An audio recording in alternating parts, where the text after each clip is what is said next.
What's good, YouTube? I'm here back again once again, and today we're here for episode number 7 of Digging in the Dex. Now, we went through a whole host of mons in the last episode, and we left off with the number 110 Wheezing, and we were picking up today with 111 Rhyhorn, and I'm super excited to get into it. If you guys are hyped for some more Digging in the Dex, and of course, if you'd like to show your support of the proud, whether that be Nation, make sure to like button down below for us, because you already know your support is greatly appreciated, and I'm really looking forward to today, because I feel like we're getting into, like, the Safari Zone of Gen 1, you know, a whole bunch of, like, jungle Pokemon. Let's fucking get it! So right off the bat, we are here with Rhyhorn in Pokemon Red and Blue. Its massive bones are 1,000 times harder than human bones. It can easily knock a trailer flying. Now, I remember that. I remember that from it was either from this or it was on the card art. In the original TCG, it said it could knock a trailer flying. I remember that from way back in the day when it comes to Rhyhorn. That's so dope. A Pokemon with a one-track mind. Once it charges, it won't stop running until it falls asleep. What the fuck? What the fuck, Emerald? Yo, you are so rude. Once it starts running, it doesn't stop. Its tiny brain makes it so stupid that it can't remember why it started running in the first place. What the fuck? Yo, Emerald, you wrong for that. Whoever wrote that shit, you wrong for that. You so wrong. Wrong, but not too bright. This Pokemon can shatter even a skyscraper with its charging tackles. Yo, but look at how deep this Legends Arceus one is. Ludicrously strong. When it butts heads with a mountain, it is the mountain that shatters. But its short legs struggle with turns, and it is incapable of stopping unless it collides with something. That is a fucking A+ Pokédex description. God damn! Whew! Alright! Big dog Rhydon! We love Rhydon over here! Protected by armor like hide. It is capable of living in molten lava of 3,600 degrees. God damn! Walks on its hind legs. I never even thought for once about Rhydon walking on all fours. What the fuck? Shows signs of intelligence. Its armor-like hide even repels molten lava. So it's not just dumb as shit running around anymore. Now it's smart and sophisticated and stands on 2 legs. Oh, look at me. Okay, just give me it all, bro. Just terrify me. Rhyhorn can crush even uncut diamonds. One sweeping blow of its tail can topple a building. This Pokemon's hide is extremely tough.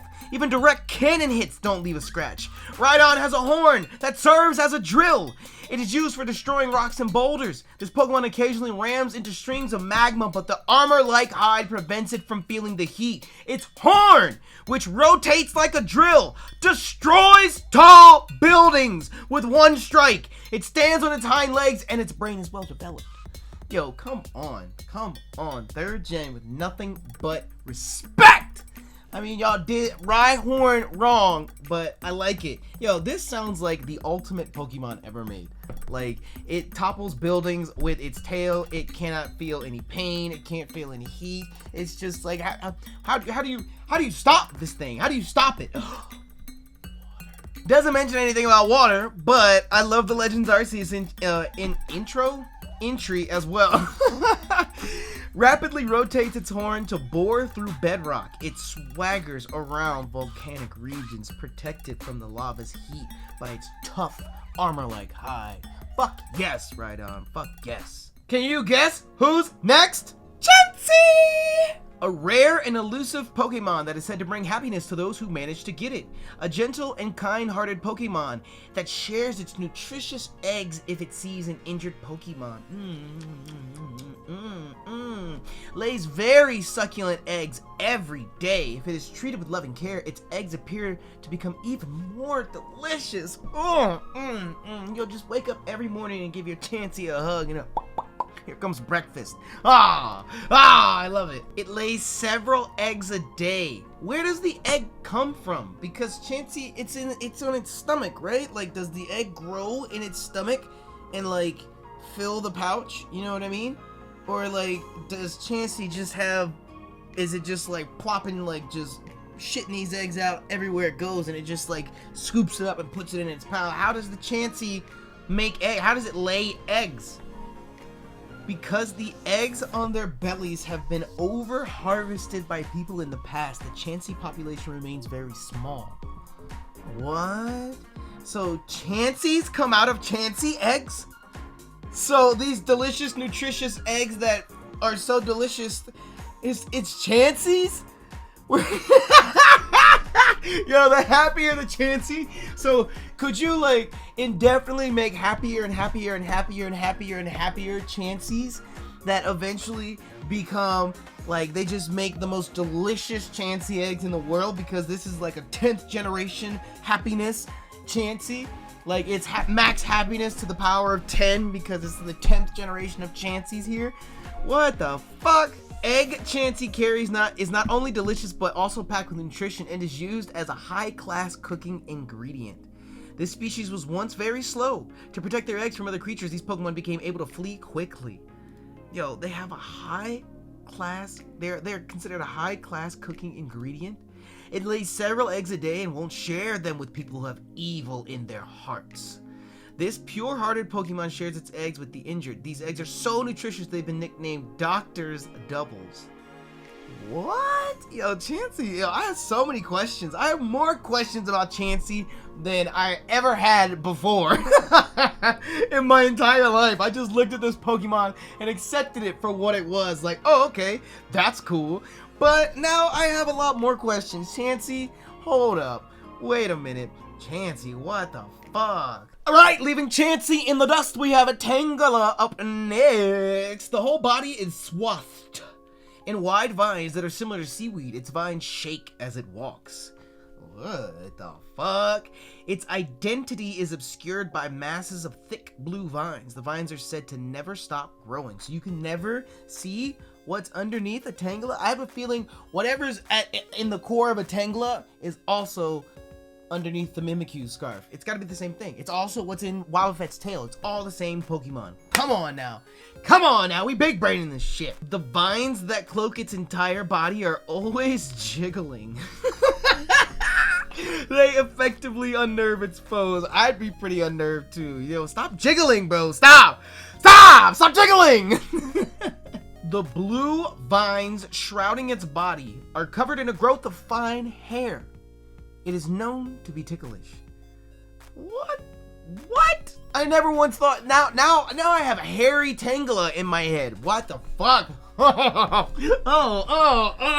don't like that. Put your hairy Tangela back in the bowl. We descend deeper into the Safari Zone because we have finally gotten to Mama Kangaskhan.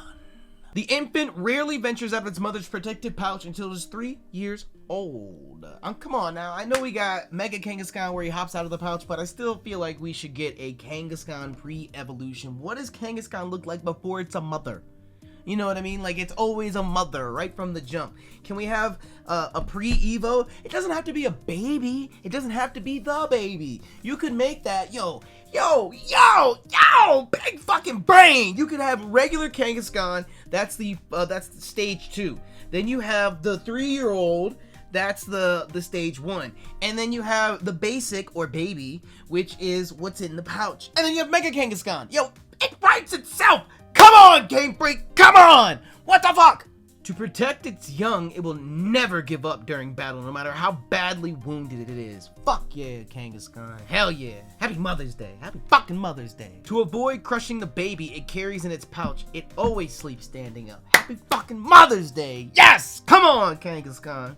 Hey, take heed. Take warning. If you come across a young Kangaskhan playing by itself, you must never disturb it or attempt to catch it. The baby's Pokemon parent is sure to be in the area and it will become violently enraged at you. Don't be fucking with Kangaskhan now. Come on! Kangaskhan's maternal love is so deep that it will brave death to protect its offspring. Fuck yeah. Kangaskhan protects its child by keeping them in its pouch. It has zero forgiveness for those who harm its child and will beat them down.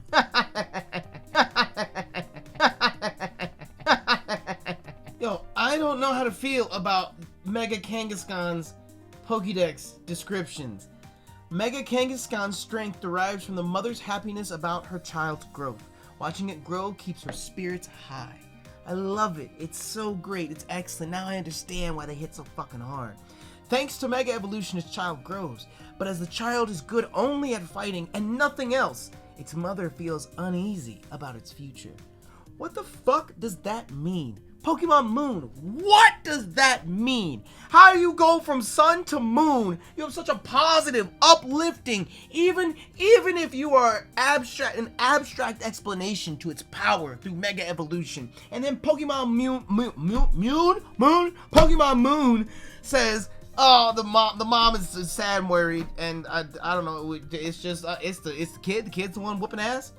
The explosive energy the child is bathed in causes temporary growth. The mother is beside herself with worry about it. Okay, what the fuck? We're still stressing. Why? When the mother sees the back of her mega-evolved child, it makes her think of the day when her child will inevitably leave her. What? Why? Why is this the Pokédex description for Mega Kangaskhan? Why? Why is it so sad? What the fuck? You went like all overboard about how it will go to the end of the earth. It will fight whatever. It'll brave death. It will beat them down. And now Mega Kangaskhan is, I like Pokemon Sun, and that's that. It's the only one. Its child has grown rapidly thanks to the energy of Mega Evolution. Mother and child show their harmonious teamwork in battle. Fuck that. No, I like this one the best. Sun. Mega Kangaskhan's strength derives from the mother's happiness about her child's growth. Watching it grow up keeps her spirits high. She doesn't get sad. She doesn't think about the day when her child's gonna leave her. Especially because we don't have any fucking pre-evo to Kangaskhan! Come on, Game Freak! Make it make sense! Fix it! Come on! Alright, moving on to calmer waters. We have Horsea up next. Hot damn. Known to shoot down flying bugs with precision blasts of ink from the surface of the water. Okay, so Horsea was just basically, hey, it's a seahorse, but Seadra over here is quickly sparking my interest because, check this out, it says, an examination of its cells revealed the presence of a gene not found in Horsea. It became a hot topic. What does that mean? Its fin tip leak poison. Its fins and bones are highly valued as ingredients in herbal medicine. The male raises the young. If it is approached, it uses its toxic spikes to fend off the intruder. Why? Why are you not a poison type? An examination of its cell revealed the presence of a gene not found in Horsea. It became a hot topic. I want to know more about this gene. Where is this gene? What are you talking about? Is this the explanation for making it become a dragon? Because we got it in gold. They didn't talk about that in the first gen. Seadra sleeps after wriggling itself between the branches of coral. Those trying to harvest coral are occasionally stung by this Pokemon's poison barbs if they fail to notice it. Still nothing else about the genes. Where are the genes? Where are the genes? Where are the genes? Where are the genes? Its spine provides protection. Its fins and bones are prized as traditional medicine ingredients. Okay, that's cool. That's cool. We're still on a hot topic. An examination of its cell revealed the presence of a gene not found on Horsea. It became a hot topic. We're still on the hot topic. Come on now. Where is it at? Where is it at? Come on, show me something. Give me anything. Anything about these genes. There's nothing else? There's nothing else? We're just done with it at that point? Seadra's mouth is slender, but its suction power is strong. In an instant, Seadra can suck in food that's larger than the opening of its mouth.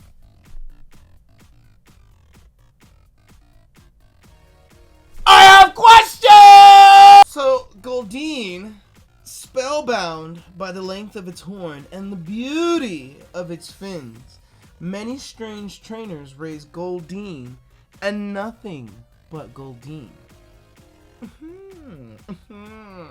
Would you like to see my team of Goldeen? They're so elegant. Princess of the water, so elegant. So enough of fancy ass Goldeen and on to big bad Seaking. It makes its nest by hollowing out boulders and streams with its horn. Defends its eggs with its life. In the autumn, Seaking males can be seen performing courtship dances in riverbeds to woo females. During the season, the Pokemon's body coloration is at its most beautiful. That honestly sounds gorgeous. That sounds beautiful. I would love to be like on a bridge in a garden overlooking this. Like that would be fucking perfect. Come on now, Seaking. Come on, Seaking. Come on. So I didn't mention this on the Goldeen one because I thought the Goldeen entry was kind of just boring, but now I see the reference here. They said that when Goldeen come down the river, they're so elegant and everything that it's a good sign that spring has come. But now, in Pokemon Sun for Seaking, when the weather grows cold, its whole body flushes a deep red. This sight serves as a poetic reminder that autumn has arrived. Oh, I love it. I love it. Trainers who are crazy for Seaking are divided into horn enthusiasts and fin enthusiasts. The two groups do not get along well. Bro, you like Seaking? You like Seaking? What you like about Seaking? And don't lie to me now. What you like about Seaking? You into fins? You look like a fin kind of guy. I can tell you look like a fin kind of guy. See me? I ain't into that shit. I'm a horn kind of guy. I'm into them Seaking horns. And you know what? Just because you like them fins, I don't like you! So step off, bitch! Anywho, moving on to Staryu over here. As long as the center section is unharmed, it can grow back fully even. But whoa, I can't read. As long as the center section is unharmed, it can grow back fully even if it is chopped to bits.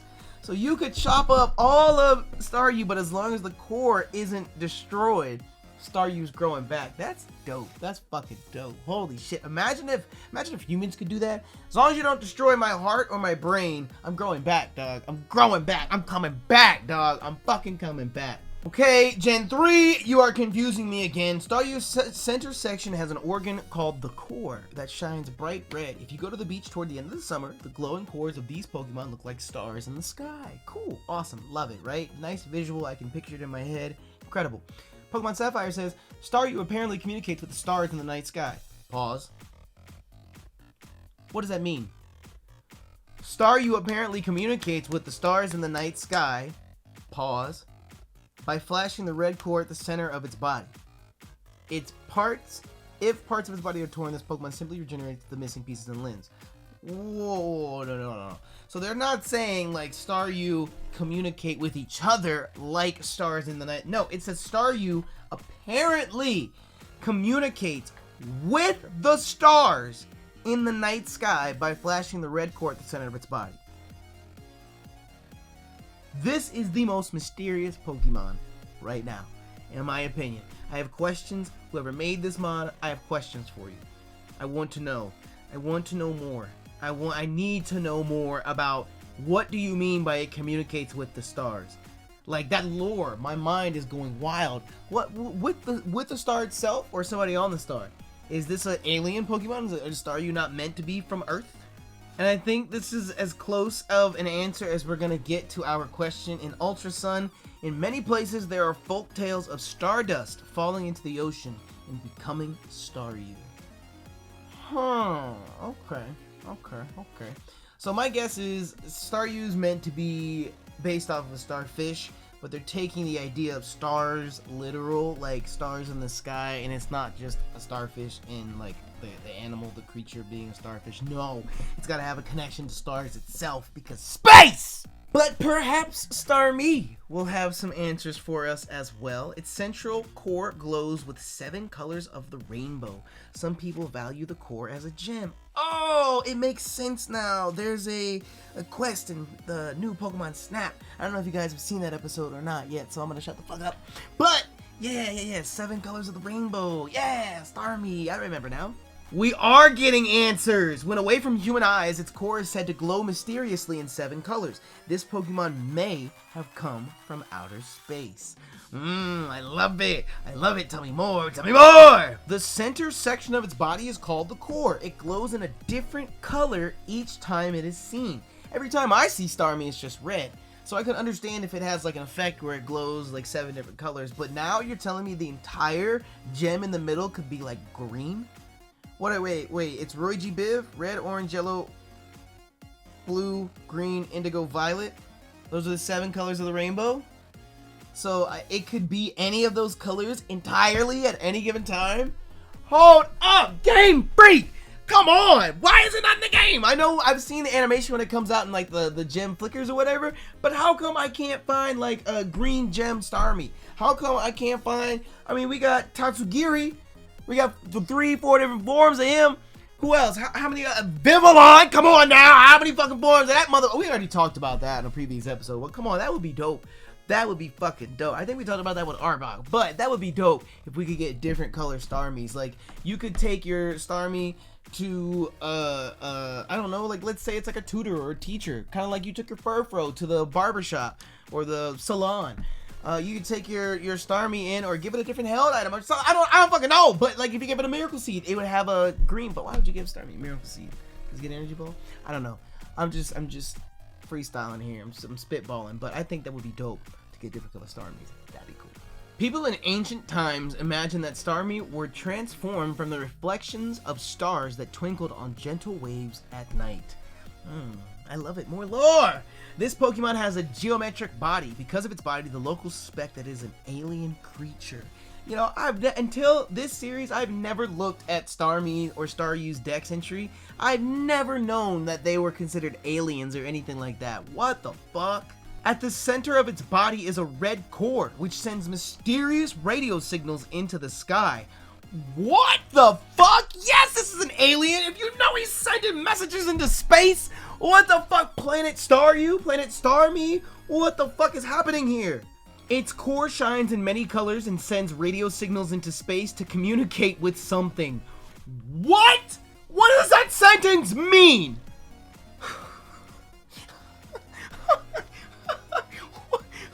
How do you sit there and type that out as the Pokédex description and say, yes, I'm done, put it in the game, don't tell him anything more?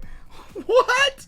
Its shining core is thought to receive and transmit enigmatic signals. It has been known to cause headaches in those who approach it. What? Its unusual body shape, reminiscent of abstract art, led local people to spread rumors that this Pokemon may be an invader from outer space. What? It rotates its geometrically shaped body to swim through the water. It always seems to be sending out mysterious radio waves.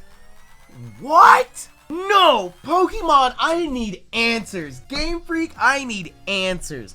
I need answers. What the fuck are these Pokemon based off of? Staryu and Starmie have left me with more questions about them than I ever thought I would ever have. What the fuck?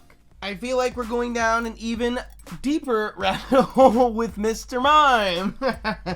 If interrupted while it is miming, it will slap the offender with its broad hands.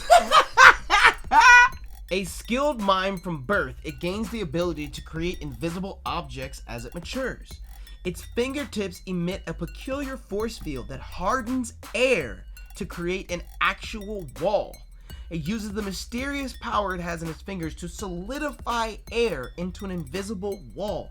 What does that mean? To solidify air? Like, my peasant brain is trying to understand, like, if air is to water as ice is to... What is the air? What is that a real thing? Is that a thing? Can you solidify air? Yes. Air can be solidified by compression and cooling.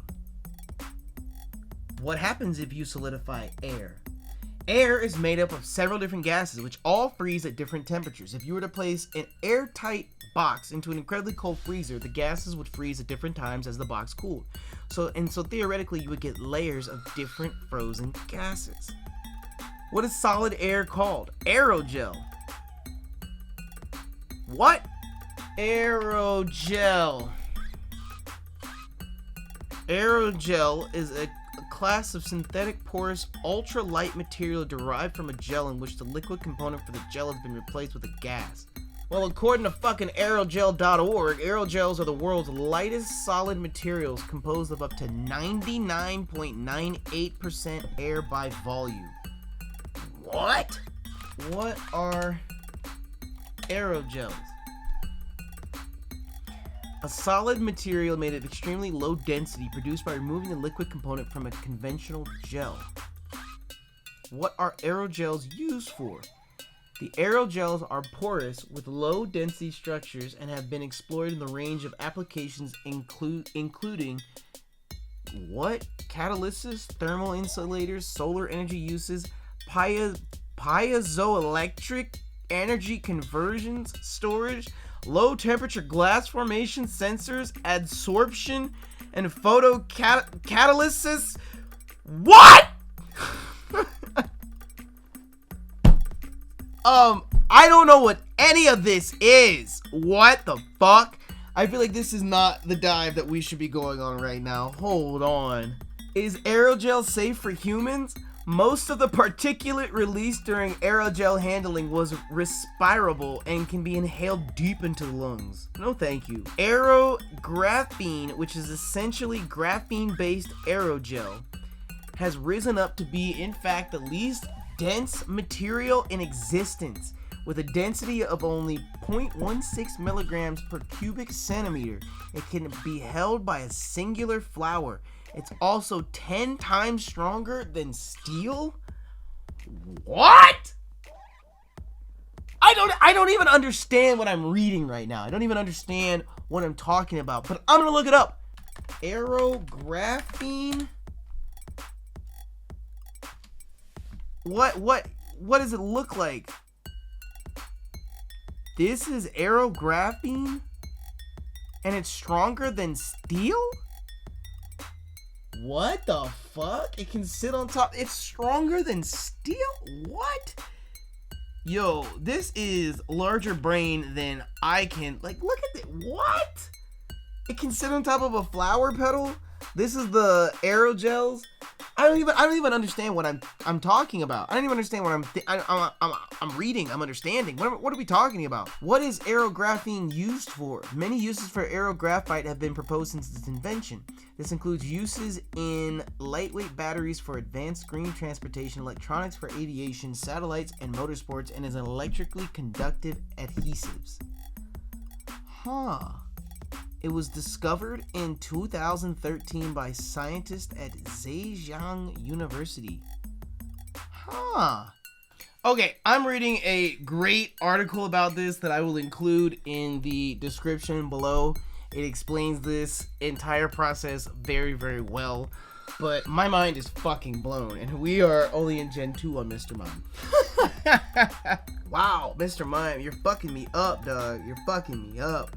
Holy shit, bring me back down to earth, dog. Mr. Mime is the master of pantomime. Its gestures and motions convince watchers that something unseeable actually exists. Once it is believed, it will exist as if it were a real thing. Okay, that makes sense. It's magic. It's Pokemon. It's magic. Yo, the science behind it? Oh my lord, my brain. Holy shit. But glaring Mr. Mime over here, its talent is tap dancing. It can also manipulate temperatures to create a floor of ice, which this Pokemon can kick up to use as a barrier. Okay, Mr. Iceman.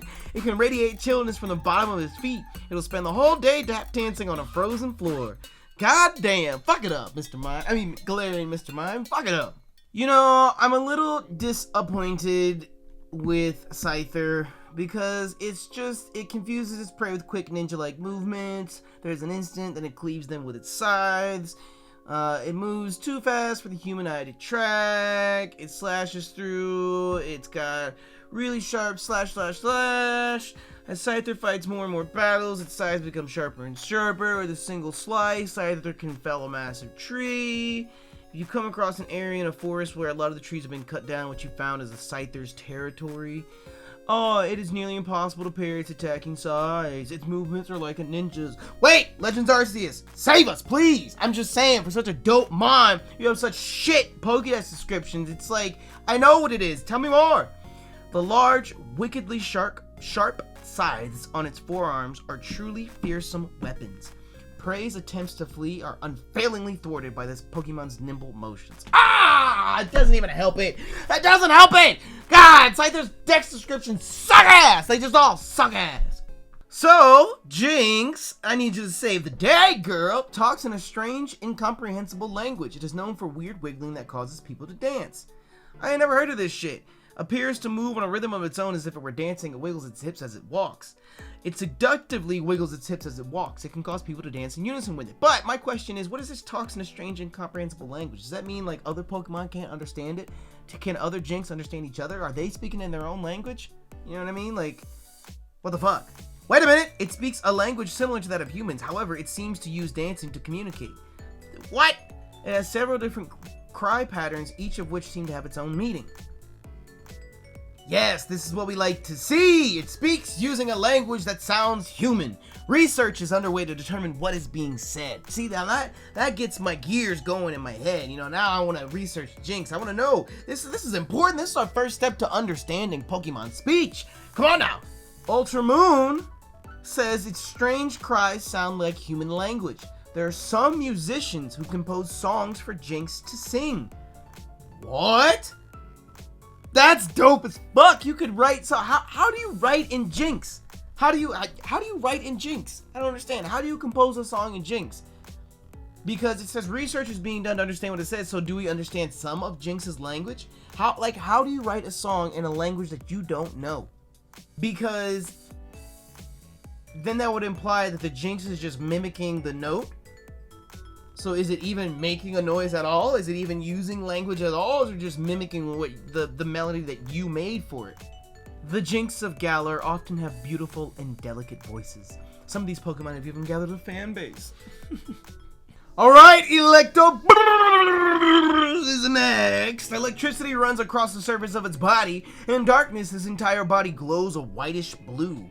So you an Illumina Pokemon now, huh? I understand you, dog. Actually, it'll be super dope to see, Illumina Pokemon shit aside, to see a fucking whitish blue Electabuzz in the pitch black darkness. Yo, fuck it up, dog. When two Electabuzz touch, they control the electric currents to communicate their feelings. Aww. Aww. So they could literally have sparks flying between the two of them. Aww. Ah. I'm sick. It's so cute. I'm sick. Ah. When a storm arrives, gangs of this Pokemon compete with each other to scale heights that are likely to be stricken by lightning bolts. Some towns use Electabuzz in place of lightning rods. Like how? How in my entire life have I never read that Pokédex description in Ruby and Sapphire? What the fuck? Come on, that's an incredible Pokédex description. Like, I can picture the entire thing. That's a TCG card art in my brain right now. I want to see these Electabuzz like hanging off these fucking radio towers, trying, like, calling out to the heavens. Just boom. Like, you know, they always talk about Benjamin Franklin and his key, but imagine like Electabuzz just reaches out, and like at the tip of his fingertip is like right as the lightning bolt is about to hit. Oh, that'd be such a fucking dope ass picture, dog. Like, just picture like King Kong at the top of the Empire State Building. Not that big, but you know, like the pose that he's in, like he's hanging off the top of the tower, off the radio tower, and he'd be reaching out, trying to get to that fucking lightning bolt. Ah, that would be so dope. Fuck. Ah. In Pokemon Platinum, it says it windmills its arms to slightly boost its punches. Foes have been known to escape in the meantime. That motherfucker over there like Donkey Kong, trying to wind that motherfucker up. Electricity leaks from it in far greater amounts than the amount of electricity it eats. Wow. Wait, I read that all kinds of wrong. Electricity leaks from it in amounts far greater than the amount of electricity it eats. We can read. While it's often blamed for power outages, the truth is the cause of outages is more often an error on the part of the electric company. Ain't that a bitch? Many power plants keep ground-type Pokemon around as a defense against Electabuzz that come seeking electricity. Fuck off, man! Stop it! Let them live! Oh boy! I'm excited for this one, ladies and gentlemen. We are on to Mime, one of my favorite Pokemon, Magmar. Its body always burns with an orange glow that enables it to hide perfectly among flames. That's actually creepy as fuck. Like, imagine you're looking, well, it would never work for us because we would never be inside of flames, but this Magmar can just blend in perfectly in a fire. Like, that's dope. I fucking love that. I don't know how you would use that to your what are you hunting that you need to be camouflaged in flames, but okay, that's cool. That's dope. I like it. Born in an active volcano, its body is always cloaked in flames, so it looks like a big ball of fire. With a body temperature of close to 2200 degrees, its body is always burning with orange flames. Lives near volcanoes. Wow. It dislikes cold places, so it blows scorching flames to make the environment suitable for itself. The fiery surface of its body gives off a wavering, rippling glare that is similar to the sun. It moves more frequently in hot areas. It can heal itself by dipping its wound into lava. Fuck yes. Yes! In battle, Magmar blows out intensely hot flames all over its body to intimidate its opponent. This Pokemon's fiery bursts create heat waves that ignite grass and trees in the surroundings. Yo, that's exactly how we start all of our battles. Exactly like that. Like, he comes out of the Pokeball and immediately just oppressive heat wave in all directions. Like, I want everyone to have to shield behind it. Fuck yes, that's my boy. That's my boy. That's what I'm talking about, god damn it.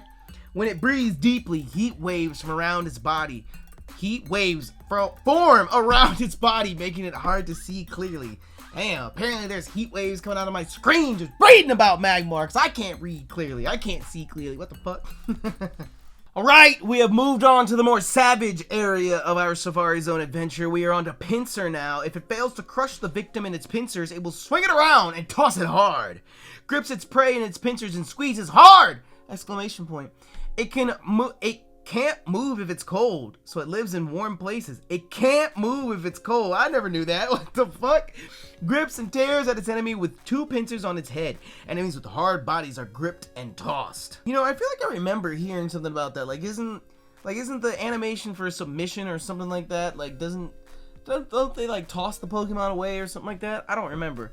But didn't Pinsir get submission in Gen 1 or something like that? Am I making things up? I feel like I'm making things up.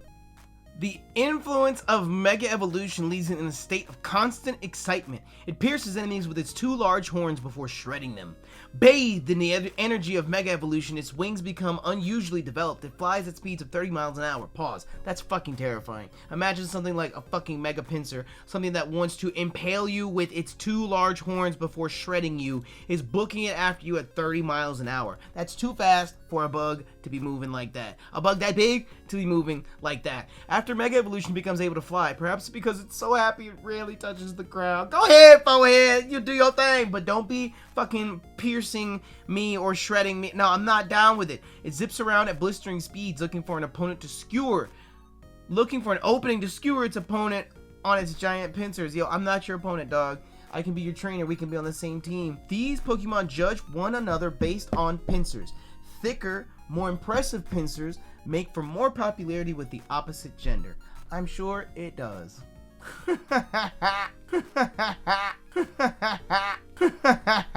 Up next, we have the one and only Tauros, the sneaky lockender himself. They fight each other by locking horns. The herd's protector takes pride in its battle-scarred horns. After heightening its will to fight by whipping itself with its 3 tails, it charges at full speed. It whips itself with its own tails? I didn't know that. I didn't know that was a part of Tauros lore. What the fuck? So here we have a historical difference. Historically, people in areas all over the world have ridden Tauros, but the practice is said to have started in Alola. Although it's known to be a fierce Pokemon, Tauros in the Alola region are said to possess a measure of calmness. Excellent. We love Alola and Tauros. However, down here, apparently the Tauros of Galar are volatile in nature, and they will not allow people around their bags. Don't even think about it. You set foot in Galar, don't even fucking think about it. Don't even think about it. Don't even think about it. And don't even get us started on these Paldean Tauros, damn it. When heated by fire energy, its horns can get hotter than 1800 degrees Fahrenheit. Those gored by them will suffer both wounds and burns. You know what my favorite part about this entry is? When heated by fire energy, that's it. That is the only explanation behind why Paldean Tauros is a fire type. When heated by fire energy, done. That's it. It's just hot. The bitch is just hot. They just got hotter Tauros over here. That's it. This Pokemon blasts water from holes on the tips of its horns. What? The high pressure jets pierce right through Tauros' enemies. It swims by jetting water from its horns. The most notable characteristic of the Aqua breed is its high body fat, which allows it to float easily. It swims by jetting water from its horns. What? I mean, it doesn't make any sense, but I'm okay with it because I really like both of these Tauros. But I just wish your Dex entry was better, damn it, come on! Alright, we've gotten to one that I've been waiting for a while. We are on to Pokemon number 129, Magikarp. In the distant past, it was somewhat stronger than the horribly weak descendants that exist today. Okay, I want a Paradox Magikarp. Give it to me. Oh, a Paradox Gyarados. Can't wait for that. Hold on. Now we're on the wrong entry. Hold up. But hey, in the past we were stronger. I want to know what it looked like. That's all I'm trying to say. An underpowered, pathetic Pokemon. It may jump high on rare occasions, but never more than 7 feet. Fuck that bullshit. In Pokemon Snap, I've seen it jump higher than 7 feet. Gold, you tripping. Magikarp is virtually useless in battle, as it can only splash around. As a result, it's considered to be weak. However, it's actually a very hardy Pokemon that can survive in any body of water, no matter how polluted it is. I didn't know that about Magikarp. I want to see Magikarp and Grimer swim around together. I want to toss a Magikarp into Grimer-infested waters and see what kind of Gyarados we get from that, damn it. Yo, Fire Red, chill! Look at this. It is virtually worthless in terms of both power and speed. It is the most weak and pathetic Pokemon in the world. Yo, fuck Fire Red. Y'all ain't gotta be that rude. Come on now. It is said to be the world's weakest Pokemon. No one knows why it has managed to survive, because there's so fucking many of them. That's why. Hey, see? Fuck 7 feet. Pokemon Platinum coming through. A Magikarp living for many years can leap a mountain using Splash. The move remains useless though. Now, don't get me wrong, it'd be dope to see, but a Magikarp living for many years should become a Gyarados! God damn it! Fuck. Look at this! Contradicting descriptions from the same generation. Make it make sense. Omega Ruby, fuck you too! Magikarp is a pathetic excuse for a Pokemon? No, I ain't even reading the rest of that entry. Fuck you, dog. What the hell? Although weak and helpless, this Pokemon is incredibly fertile. They exist in such multitude you'll soon grow tired of seeing them. Ah, wonder how they survived. They're so fertile. Legends Arceus, you rude bitch. A feeble, pitiful imbecile of a Pokemon that is nonetheless very hardy. Unperturbed by turbid water, it can be found living in all sorts of places. I have questions! First and foremost, fuck you, Legends Arceus. What does turbid mean? Turbid urine? Whoa, turbid mean. What does turbid mean? Of a liquid, cloudy, opaque, or thick with a suspended matter. Okay, I get the turbid urine, but damn, does turbid mean cloudy, not clear, or transparent because of stirred up sediment or the like? Clouded, opaque, obscured. The turbid waters near the waterfall, thick or dense as smoke or clouds. Ah, okay. You learn something new every day. Goddamn. All right, the time has come.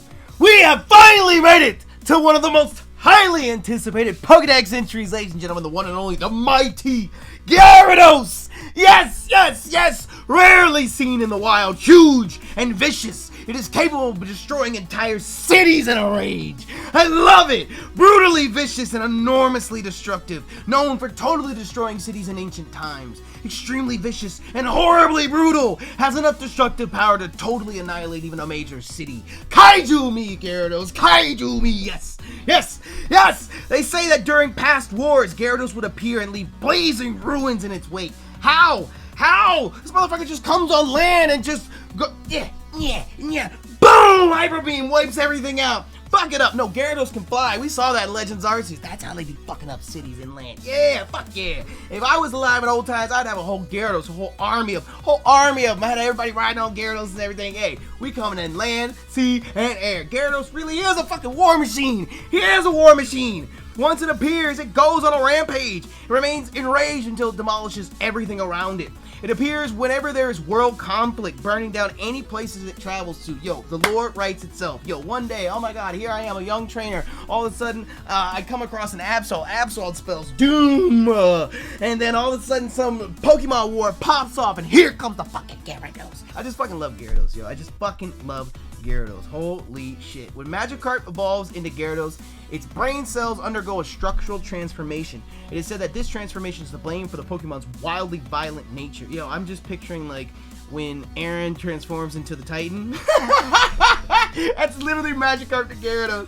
Magikarp bites his fucking hand, then all of a sudden, boom, everything snaps, and here comes Gyarados, and he just can't stop. He's just on a rampage. Once Gyarados goes on a rampage, its ferociously violent blood doesn't calm until it has burned everything down. There are records of this Pokemon rampage lasting a whole month. He don't eat, he don't sleep for a month straight. This is literally the strongest Pokemon we have come across so far. I'm not gonna say there aren't stronger ones, but out of all the impressive shit we've seen, this motherfucker will go on a rampage, leveling the entire map for a month straight. That's insane. That's insane. It's an extremely vicious and violent Pokemon. When humans begin to fight, it will appear and burn everything to the ground with intensely hot flames. So when humans begin to fight, that's like Kyogre and Groudon. And Gyarados in this sense is Rayquaza. He coming through to just put an end to it. It has an extremely aggressive nature. The Hyper Beam it shoots from its mouth totally incinerates all targets. I love it. 10 out of fucking 10 Pokédex description. It has an extremely aggressive nature. The Hyper Beam it shoots from its mouth totally incinerates all targets. Come the fuck on, dog. I love it. I love it. He's got the best Pokédex description so far. Out of all of them, you know, there have been some Pokédex entries that were good.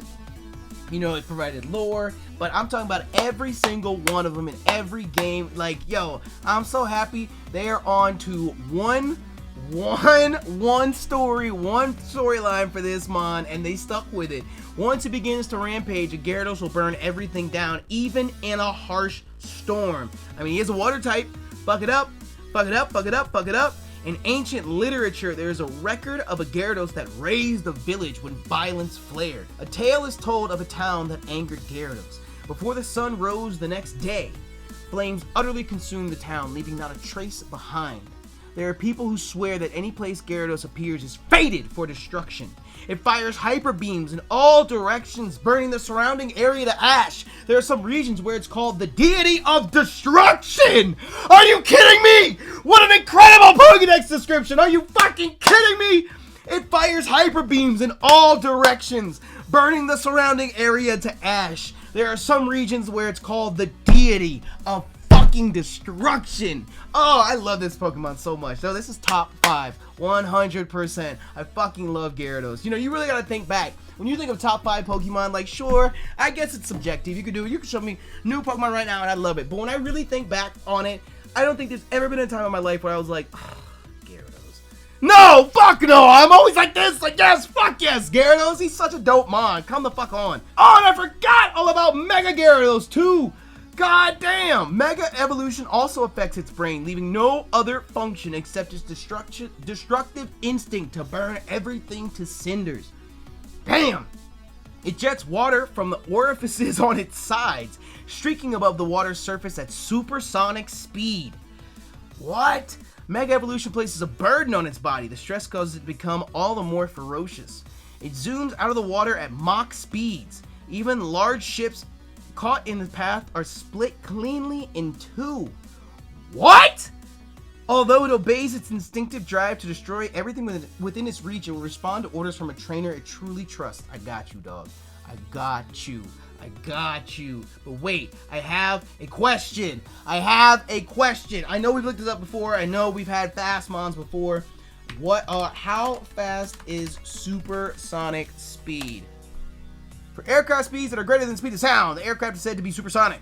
Typical speeds for a supersonic aircraft are greater than 700 miles per hour, but less than 1,500 miles per hour. And the Mach number M is greater than 1. Okay, so let's say minimum. He is swimming! No, streaking above the water's surface at 750 miles per hour. Holy fuck! It zooms out of the water at Mach speeds. Mach speed is 750 miles per hour, right? It zooms out of the water. Okay, so let's see here.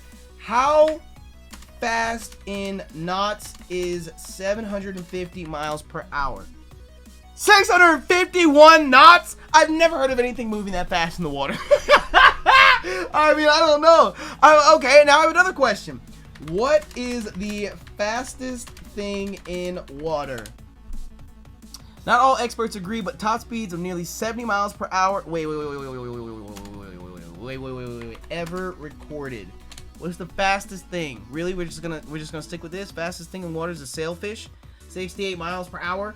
Yo, no. I must be looking this up wrong. But either way, Mega Gyarados moving at 750 miles per hour, 651 knots in the water. Come on, that's insane, dog. Stay out of the ocean. Stay out of the water. But I mean, I guess Mega Gyarados could only Mega Evolve when it has a trainer it truly trusts. Because Megas don't just exist in the wild, you know what I mean? But still, that's fucking insane.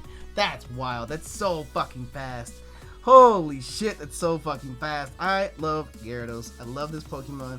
I I love this Pokemon. I love all its Pokédex descriptions. I suspect this Pokemon to be the true identity of a dragon written of in ancient texts, which claimed that it raised an entire village with white-hot beams from its maw. That's Hyper Beam. Fuck yeah. Fuck yeah. Fuck yeah. Fuck yeah, Gyarados. I love it. I love all of the Pokédex descriptions. Fuck yeah. Alright, ladies and gentlemen, we are going to drop our bookmark in our Pokemon Index here, and we are going to wrap up our little safari journey right here as well. I believe that the next episode contains the final 20 Pokemon for the Kanto Pokédex. So next week's episode of Digging the Dex should be intriguing and pretty wild to say the least. If you guys enjoyed this week's episode of Digging the Dex, and of course if you'd like to show your support as a proud member of the Nappy Nation, make sure to like button down below for us because you already know your support is greatly appreciated. And if there is anything that tickled your pickle or blew your mind, or if there's anything else that you'd like to add to any of the stuff we looked up today, then by all means let us know in the comment section below. But aside from that, thank you all so much once again for your support, and until we see each other again, I'd be saying this wrong so much. Until we see each other again, thank you so much for your love and light, and please be safe. I'm out this bitch. Bye! How I fuck up my own outro? What the hell? Ah, goddamn!